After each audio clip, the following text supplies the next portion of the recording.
हजारों ख्वाहिशें ऐसी कि हर ख्वाहिश पे दम निकले। सुना है ना ये सिर्फ शायरी नहीं है, ये तो एक पूरी जिंदगी का फ़लसफ़ा है।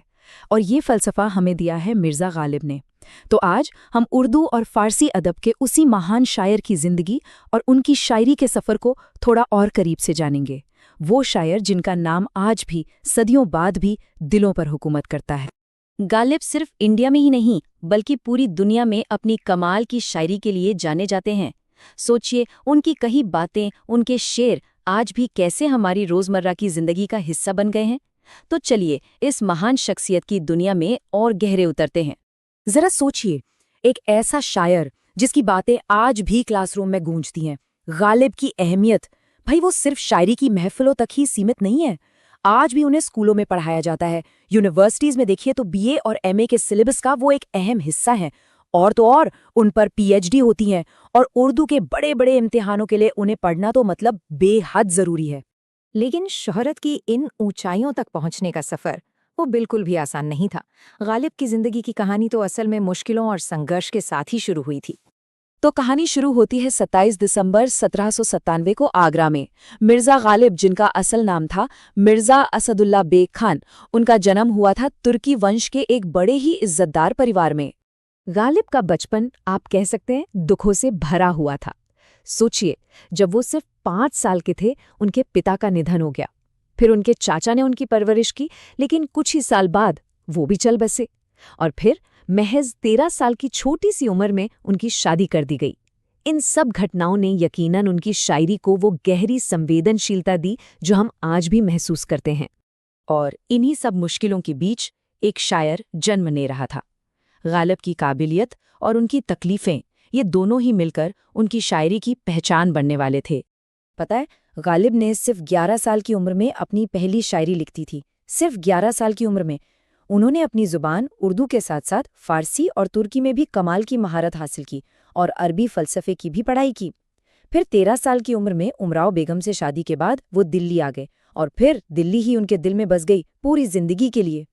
ये जो नंबर है ना, 7, ये उनकी ज़िंदगी के सबसे बड़े दर्द की कहानी कहता है। गालिब 7 बच्चों के पिता बने, 7, लेकिन उनकी एक भी औलाद ज़्यादा समय तक जिंदा नहीं रह सकी। इस गम ने, इस दुख ने उनकी शायरी को वो गहराई दी जो आज भी सीधे दिलों को छू जाती है। और इस गहरे दुख का जिक्र गालिब ने अपनी कई रचनाओं में बार बार किया है। उनकी शायरी में जो दर्द और जो गहराई मिलती है ना, उसका एक बहुत बड़ा कारण उनकी अपनी ज़िंदगी के यही कड़वे अनुभव थे। शायद इसीलिए उनकी शायरी आज भी इतनी सच्ची, इतनी अपनी सी लगती है। तो एक तरफ थी निजी जिंदगी के गमों की परछाई, लेकिन दूसरी तरफ गालिब के शायरी की चमक दिल्ली के मुगल दरबार तक पहुंच चुकी थी। और बस यहीं से उनकी शोहरत का एक बिल्कुल नया दौर शुरू हो गया। गालिब जो थे वो आखिरी मुगल बादशाह बहादुर शाह जफर द्वितीय के दरबार के खास दरबारियों, कह सकते हैं कि नवरत्नों में से एक थे। जाहिर है ये उनके लिए एक बहुत बड़ा सम्मान था और इसी वजह से उनकी पहचान और भी ज़्यादा मजबूत हुई। अब बादशाह जफर खुद भी शायरी के बड़े शौकीन थे, तो उन्होंने 1854 में गालिब को अपना पर्सनल पोएट्री टीचर बना लिया। बाद में वो बादशाह के बेटे के भी उस्ताद बने, और तो और मुगल दरबार के शाही इतिहासकार के तौर पे भी उन्होंने काम किया। मतलब गालिब सिर्फ एक शायर ही नहीं थे, बल्कि एक टीचर और एक हिस्टोरियन भी थे। उनकी इन खिदमतों और जाहिर है उनकी काबिलियत को देखते हुए बहादुर शाह जफर ने उन्हें कई शाही उपाधियों से भी नवाजा, जैसे कि दबीरुल मुल्क और नज़्म उद-दौला। उन्हें मिर्ज़ा नौशा का खिताब भी दिया गया था। और पता है, यहीं से मिर्ज़ा शब्द हमेशा हमेशा के लिए उनके नाम के साथ जुड़ गया, और तब से हम सब उन्हें मिर्ज़ा गालिब के नाम से जानने लगे। ये उनके शाही सम्मान की एक निशानी थी। वक्त गुजरा, गालिब की जिंदगी तो खत्म हो गई, लेकिन उनकी विरासत वो आज भी जिंदा है और हमेशा रहेगी। तारीख थी 15 फरवरी 1869। दिल्ली में उर्दू अदब का वो चमकता सितारा हमेशा के लिए बुझ गया।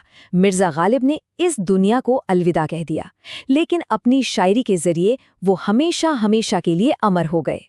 पर उनकी यादें आज भी एकदम ताज़ा हैं। दिल्ली में जो उनका घर था, उसे आज एक स्मारक, एक मेमोरियल में बदल दिया गया है। यहाँ दुनिया भर से लिटरेचर लवर्स उनकी विरासत को देखने और महसूस करने आते हैं। कहते हैं कि वो जगह आज भी उनकी रूह की मौजूदगी का एहसास कराती है। गालिब की जिंदगी को देखकर एक सवाल मन में जरूर उठता है। उन्होंने अपनी जिंदगी में इतना दर्द, इतना दुख झेला, और शायद यही वजह है कि उनकी शायरी में इतनी गहराई है, इतनी सच्चाई है। तो क्या वाकई एक महान कला को जन्म देने के लिए गहरा दर्द झेलना जरूरी होता है? ये एक ऐसा सवाल है जो गालिब की विरासत हमें देकर गई है, सोचने के लिए।